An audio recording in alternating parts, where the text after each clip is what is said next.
Salut les amis et les amoureux de la photo. Ambiance différente. Les deux dernières vidéos, j'étais sur le terrain. Là, je suis chez moi en train de préparer mon matériel parce qu'aujourd'hui, je quitte Strasbourg, je quitte l'Alsace et la France pour me rendre au Maroc en fin de journée. Donc voilà, je suis devant mon matériel et je vais vous expliquer un peu ce que j'emmène dans mon sac quand je pars sur un reportage de ce type-là, un voyage de ce type-là, où il faut à la fois combiner légèreté de l'équipement, c'est un peu une gageure, et avoir le maximum de choses quand même qui permettent de couvrir tous les aspects que je dois photographier pendant le voyage. Donc première chose évidemment plus importante, les boîtiers. Mon boîtier principal, il est ici, donc le D850, je l'ai depuis décembre.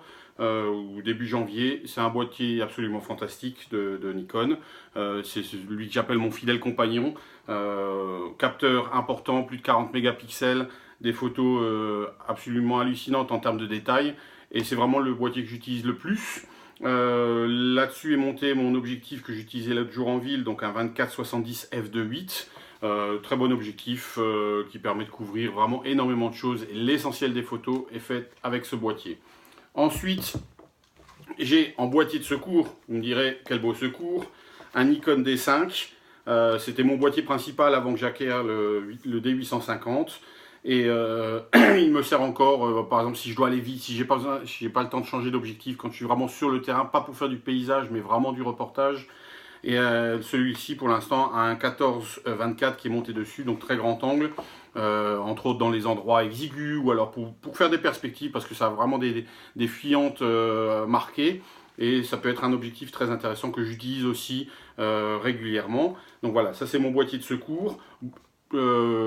Capteur un petit peu plus petit, mais bon, il n'en reste pas moins vrai que la qualité d'image est absolument extraordinaire. Donc voilà mes deux boîtiers, toujours deux boîtiers avec moi si possible, c'est pas toujours possible évidemment, mais quand c'est possible avoir deux boîtiers, parce qu'il peut y avoir un boîtier qui casse, il peut y avoir un boîtier qui tombe en panne, il peut y avoir n'importe quel problème avec un de mes appareils, et je préfère toujours en avoir un en secours, ce qui m'a parfois sauvé. En termes d'objectifs, j'ai aussi ce petit caillou là, donc le 70-200 f2.8, toujours de chez Nikon. Voilà, pour tout ce qui est gros plan, écraser un peu les perspectives, même parfois pour du paysage au téléobjectif, ça peut être intéressant pour isoler des détails dans un ensemble plus global. Donc voilà, je l'utilise aussi énormément. J'ai parfois un doubleur, un multiplicateur de focale avec moi, je ne l'ai pas cette fois-ci, mais ça peut me permettre de faire un 400 mm, éventuellement si j'ai un x2. Par contre, on perd un peu en qualité d'image, donc je ne l'utilise pas énormément, mais je l'ai en général également avec moi, sauf lors de ce voyage. Un objectif que j'adore, c'est un objectif macro, donc le AF Micro Nikkor 60 mm f2.8, parce que la qualité d'image, le piqué pour des portraits, alors évidemment pour de la macro, mais pour des portraits est absolument extraordinaire. Je sais que je répète beaucoup extraordinaire, mais bon, c'est un petit peu mon mot. M'en veuillez pas. Donc voilà, cet objectif macro, je l'ai aussi régulièrement avec moi, parce qu'il permet de faire quand même pas mal de choses, et surtout avec une qualité d'image absolument extraordinaire. Ensuite, qu'est-ce que j'ai? Évidemment, les batteries, 1, 2, 3, 4 qui est dans l'appareil pour le D850 que j'utilise le plus. Deux batteries pour le D5, ça vient avec ses chargeurs, à ne pas oublier. Mais on va dire que là je vais faire un déplacement de 6-7 jours sur le Maroc. En principe, je dis bien en principe, ce que j'ai en batterie chargée devrait me suffire. J'ai les chargeurs évidemment si je dois réalimenter. J'ai quelques bouchons d'objectif, ça c'est toujours utile. Un petit instrument, une petite télécommande, donc une partie que l'on met sur l'appareil photo et que l'on relie, et la télécommande elle-même. Ça va avec le pied qui est ici. Je vais y revenir. Donc cette télécommande me permet de faire des pauses longues, de dépasser les 30 secondes de base qui sont sur un appareil photo. Je peux aller à 1 minute, 2 minutes, 3 minutes, 10 minutes de pause s'il le faut. Je peux aussi éviter les vibrations. Donc ça c'est pour les photos de nuit que je l'utilise principalement. Je disais le pied, donc là c'est un pied Manfrotto, alors vous voyez il a déjà vécu, hein, il a déjà les bouts de pied qui ont été remplacés, il a pris des chocs, etc. L'avantage c'est qu'il est compact, il est léger et je peux le mettre dans la valise. Celui-là n'ira pas dans mon sac photo qui voyage avec moi en cabine lors de mes vols. Il va en soute, il va dans la cabine. Vraiment très pratique. Par contre, assez sensible au vent, parce que léger. Donc pour vraiment faire de la photo dans des conditions où le temps est un petit peu exécrable, ça peut être compliqué. Et à ce moment-là, j'utilise un autre pied quand je suis chez moi. Mais en attendant, celui-là, c'est vraiment le trépied de voyage que j'utilise, qui est parfaitement adapté au type de photo que je vais pouvoir faire. Je suis presque au bout. Quand même, ne pas oublier, parce que les photos, vous savez, quand vous avez un capteur qui fait plus de 40 mégapixels, les photos, elles prennent beaucoup de place. Donc j'ai 1, 2, 3 et 4 disques durs sur lesquels je stocke mes photos, auxquels je peux avoir accès en permanence. Et c'est vraiment le b.a.-ba, parce que même si j'ai des cartes importantes qui permettent de faire plus de 1500 ou 2000 photos sur une même carte, bien qu'elles soient volumineuses, à un moment donné, il faut les transférer, il faut les sécuriser, il faut les dupliquer, il faut pouvoir les retravailler. Et à ce moment-là, mes disques durs sont vraiment un des éléments primordiaux de mes voyages. Le passeport, il ne faut pas que j'oublie, je vais au Maroc. Pas besoin de visa pour rentrer au Maroc, mais quand même un passeport, vous le voyez, qui est bien rempli. Toutes les pages, il y a quelque chose avec tous les voyages que je peux réaliser. Donc ça, j'en ai toujours avec moi. C'est mon passe pour rentrer un peu partout. Un détail, un carnet de notes, des stylos, toujours en quantité assez importante, pour prendre des notes sur les endroits où je vais, sur les endroits que je rencontre, puisque pour moi une photo s'accompagne toujours d'un texte. Vous pouvez le voir sur les réseaux sociaux. J'essaie toujours de raconter une histoire, de donner une information. Il faut bien les noter quelque part, parce que mon cerveau a une capacité limitée, comme mes disques durs, et à ce moment-là, il faut que je puisse noter des informations.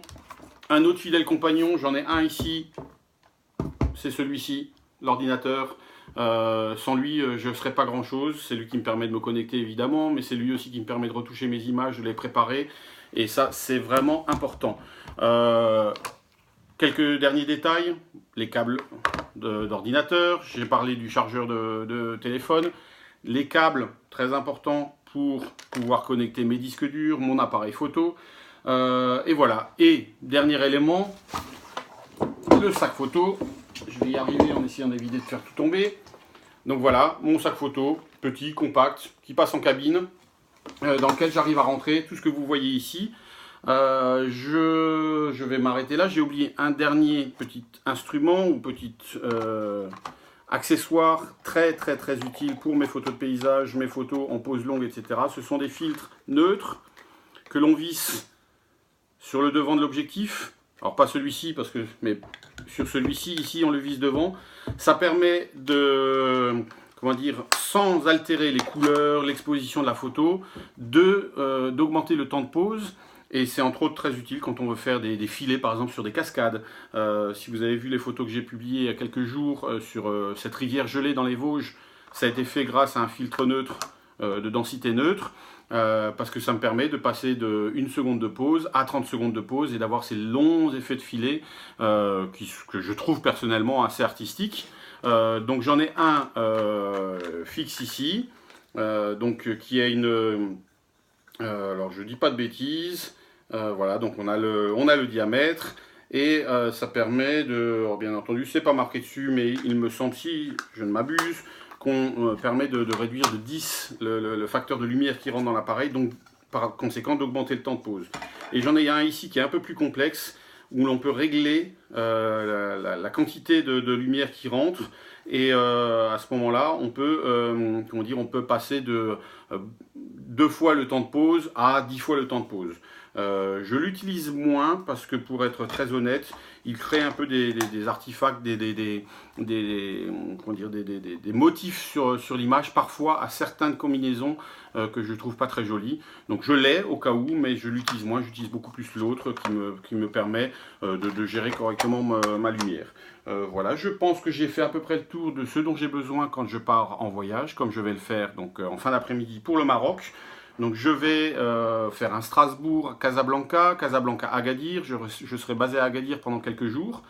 J'y vais dans le cadre d'une compétition de judo, puisque je travaille également pour la Fédération internationale de judo.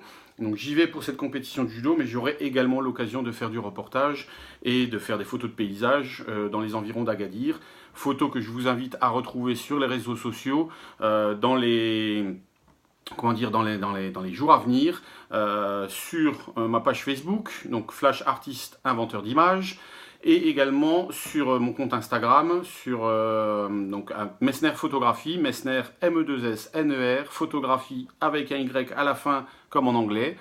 Et voilà, je vous invite encore une fois à me retrouver. Après cette petite séance en intérieur, j'espère pouvoir vous retrouver sur des séances en extérieur. Je ne sais pas quelle sera la qualité d'Internet au Maroc, donc je ne sais pas, je pourrais poster des images, mais je ne sais pas si je pourrais poster des vidéos. En attendant, j'en ferai, et dès mon retour la semaine prochaine dans le grand nord de la Norvège, vous pourrez découvrir ces vidéos et ce que j'aurai fait sur le terrain. Je vous dis à bientôt, je me souhaite bon voyage, et on se retrouve bientôt. Ciao!